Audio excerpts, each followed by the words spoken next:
మేషరాశి వారికి కళాకారులకు చాలా అనుకూలంగా ఉంది. కళాకారులకు కూడా మంచి గుర్తింపు, అదే మంచి అభివృద్ధి కూడా వీళ్ళకి ఉంటుంది ఈ సంవత్సరం. రాజకీయ నాయకులకు ఈ సంవత్సరం శ్రమ ఎక్కువగా ఉంటుంది. ప్రయాణాలు ఎక్కువ చేయాల్సి ఉంటుంది, ఖర్చు పెట్టాల్సి ఉంటుంది. కానీ ఫలితం చాలా తక్కువగా వచ్చేసి రాజకీయ నాయకులకు ఈ సంవత్సరం ఉంటుంది. వ్యవసాయదారులకు అంటే వ్యవసాయం మీద ఎవరైతే చేస్తారో వాళ్ళకి ఈ సంవత్సరం వీళ్ళకి ఒక ఆగస్టులోగా చేసే వ్యవసాయం అనేది వీళ్ళకి ఈ సంవత్సరంలో అనుకూలంగా ఉంటుంది. ఆగస్టు తర్వాత చేసే వ్యవసాయం అనేది కొద్దిగా ఫలితం తక్కువగా ఉంటుంది. కాబట్టి ఆగస్టులోగా అయితే వీళ్ళకి ఆదాయం వచ్చేసి ఉంటుంది. వ్యవసాయం కూడా చేసి మంచిగా అనుకూలంగా చూపిస్తామండి. తర్వాత వాహన యోగం కూడా వీళ్ళకి ఈ సంవత్సరం ఉంటుంది. ఈ సంవత్సరం వీళ్ళకి వాహన యోగము జూన్ జూలై నుంచి వీళ్ళకి వాహన యోగం చేసి ఏర్పడతా ఉంది. అది వచ్చేసి ఫైనాన్స్లో తీసుకుంటారు. ఫైనాన్స్లో వచ్చేసి మీరు వచ్చేసి తీసుకొని వచ్చేసి ఉంటుంది. అంటే ఇక్కడ 2 వీలర్ కావచ్చును, కారు కావచ్చును, ఏదైనా కూడా మీరు చేసి ఫైనాన్స్ ద్వారా మీరు చేసి తీసుకునే ఆస్కారం ఇక్కడ చూపిస్తామండి. ఓన్గా కాకుండా ఫైనాన్స్ ద్వారా మీరు తీసుకుంటారని కూడా ఇక్కడ వాహన యోగం ఈ సంవత్సరం చూపిస్తాము.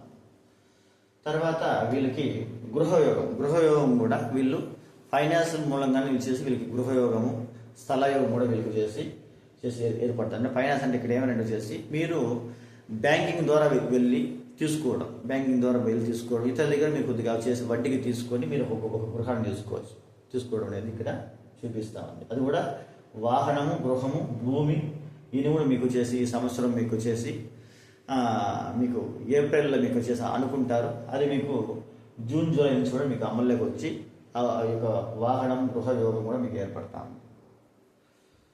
సోదరి అంటే తోబుట్టువులతో మీరు ఎలా ఉంటారంటే, ఒక రకంగా చెప్పాలంటే మీకు తోబుట్టువులతో ఇప్పుడు ఎక్కువగా వచ్చేసి మీరు చాలా సంతోషంగా ఉన్నారు. అదేవిధంగా వచ్చేసి శుభ కార్యక్రమాలు కావచ్చును, అశుభ కార్యక్రమాలు కావచ్చును, ఇవన్నీ కూడా మీరు కలిసి మీరు వెళ్ళడం అనేది ఇక్కడ చూపిస్తామండి. అదేవిధంగా దైవ కార్యక్రమాలు కూడా మీ యొక్క తోబుట్టువులతో, అన్న కావచ్చును, చెల్లి కావచ్చును, అక్క కావచ్చును, వీళ్ళతో మీరు కలిసి చేసి ఆలయాలు చేసి దర్శనాలు, తీర్థయాత్రలు, బంధువులతో చేసి మీరు చేసి కలయిక అనేది కూడా మీరంతా కలిసి మీరు ముందుకు పోవడం ఉంటుంది. ఎక్కువగా వచ్చేసి ఈ సంవత్సరం అంతా కూడా మీరు తోబుట్టుల గురించి కొద్దిగా ఆలోచిస్తారనుకుంటే మీ యొక్క జాతకంలో ఇక్కడ చూపిస్తాను. ఆల్రెడీ మీరు 2025 సంవత్సరం నుంచి కూడా 2025 నుంచి మీరు తోబుట్టులతో కొద్దిగా దగ్గర అయ్యారు. ఖర్చులు వాళ్ళు మీకు ఇవ్వడం, మీరు వాళ్ళకి పెట్టడం, ఇలాంటి కూడా మూవ్మెంట్ కూడా మనకి అవుతా ఉంది. కొన్ని శుభకార్యాలు కూడా మీరు కొద్దిగా చేస్తున్నారు. 2025 నుంచి కూడా మీరు శుభకార్యాలకు సంబంధించిన కూడా తోబుట్టువులతో మీరు ముందుకు పోవడం చూపిస్తూ ఉంది. కాబట్టి ఈ సంవత్సరం కూడా అదేవిధంగా వచ్చేసి ముందుకు పోవడం అనేది ఇక్కడ వచ్చేసి చూపిస్తూ ఉంది. దైవ కార్యక్రమాలు కావచ్చును, అదేవిధంగా బంధువుల గురించి కావచ్చును, అదేవిధంగా వచ్చేసి ఏదో ఒక శుభ కార్యక్రమంలో మీరు ఎక్కువగా వచ్చేసి కలుసుకోవడం, డిస్కషన్ చేయడం కూడా ఎక్కువ ఇక్కడ పూర్తిగా చూపిస్తూ ఉంది. ఇది ఈ సంవత్సరం మీకు వచ్చేసి జూన్ వరకు కూడా మీకు తోబుట్టువులతో కలయిక అనేది ఎక్కువగా ఉంటుంది. జూన్ తర్వాత మేషరాశి వారికి ఈ సంవత్సరం 2026 జూన్ తర్వాత తోబుట్టువులతో, అన్న, చెల్లి, అక్కదమ్ములతో రిలేషన్షిప్ కొద్దిగా తగ్గతా ఉంది. అంటే బ్యాడ్గా అయితే ఏం లేదు, ఇబ్బందిగా లేదు.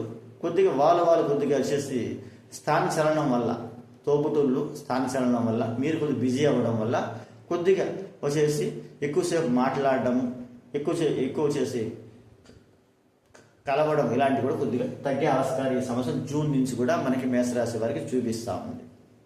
తర్వాత వీడియోలో మీకు ప్రయాణం గురించి, సంతానం గురించి మీకు తెలియజేస్తాను.